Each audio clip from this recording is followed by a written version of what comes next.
was it a lot easier kicking them out of the party than convincing them to submit themselves to investigation? At pangalawa po, hindi po ba kayo natatakot na ngayong sinipa na sa lakas kampi yung mga patukan, baka ma-zero po kayo niyan next year's election?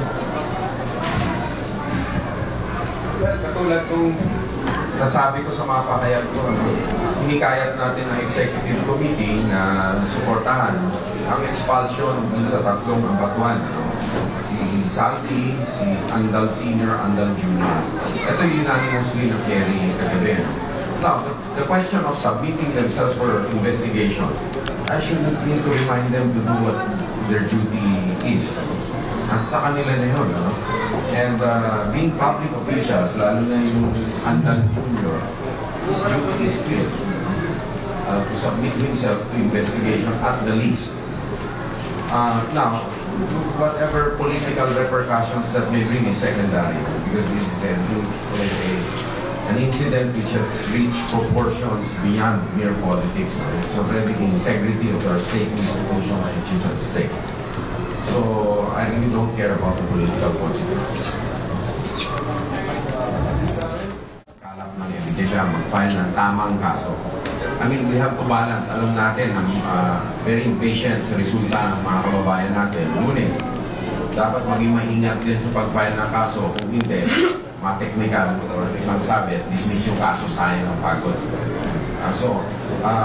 Although alam na siguro ng ating mga otoridad ang need for a speedy resolution, tsaka nagko-call din kami na kung meron pang mga opisyal with responsibility over the area, specific area, na nandiyan pa, dapat marilig na yung mga yan. Para sa ganon, whether military or police, I think sa police tapos na. Sa military, kaya marilig na po yung mga yan, para sa ganon magkaroon ng signal na may transparency yung proseso. So now, I think first things first, we need the resolution of this incident as soon as possible. Security authority sa pangunguna ng ating Pangulo. Maraming complex situations na kailangan balansihin dyan. Dahil maraming may armas sa lugar na hindi lang sinasabing mga warlord, o hindi, mga grupo na tutol sa gobyerno na pwede rin mamayag pa.